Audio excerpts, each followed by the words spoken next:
Sobat, apa yang kita bisa banggakan dalam hidup ini?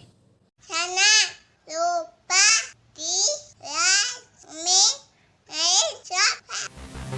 Aku berkata kepadamu, jika mereka ingin dia itu berkhilafat, jadikan semua bangsa lihat dan baptislah mereka dalam nama Bapa dan Anak dan Roh kepadamu. Dan ketahuilah, aku menyertai kamu senantiasa sampai pada akhir zaman. Kita bangga kalau kita punya kedudukan, posisi yang tinggi, jabatan yang tinggi. Ingat sobat, di saat kita meninggal, maka tempat kita ada di bawah, dikubur, di bawah tanah. Kita bangga kalau kita memiliki banyak kendaraan yang bermacam-macam mereknya, harganya yang bermacam-macam. Tapi ingat sobat, di saat kita meninggal, kita hanya bisa menumpangi, kalau tidak mobil jenazah, kereta, ataupun juga tandu jenazah. Kita bangga kalau kita memiliki tanah di mana-mana yang begitu luas. Ingat sobat, di saat kita meninggal, maka kita hanya bisa menempati tanah ini. Tanah pekuburan yang ukurannya mungkin 2x3, 3x4. Kita bangga, kita memiliki tubuh yang indah. Kita memiliki wajah yang cantik ataupun ganteng. Ingat sobat, di saat kita meninggal, rupa kita semua sama, yaitu tengkorak.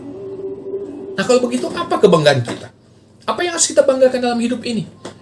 Maka yang harus kita banggakan seperti apa yang dikatakan oleh Paulus dalam 2 Tesalonika pasal 2 ayat 13 sampai seterusnya.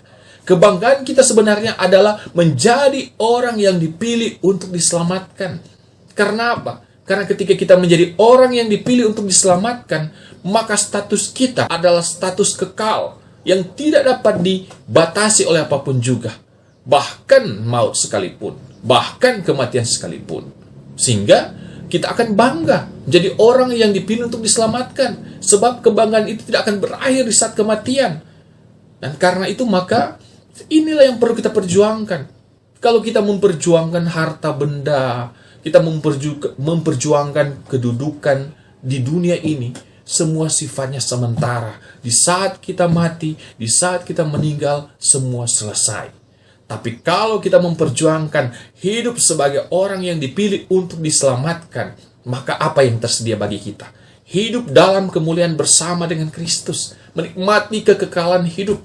Dan karena itu maka maut pun tidak akan dapat menghalangi apa yang hendak kita nikmati, apa yang hendak kita capai lewat kehidupan sebagai orang yang diselamatkan. Nah, karena itu maka yang harus kita perjuangkan dalam hidup ini adalah apa? Yang harus kita perjuangkan adalah status kita. Kita buktikan bahwa kita benar-benar adalah orang yang dipilih untuk diselamatkan.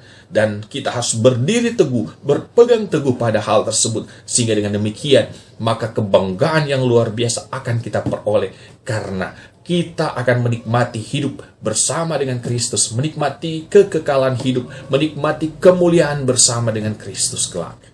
Semoga Tuhan Yesus memberkati.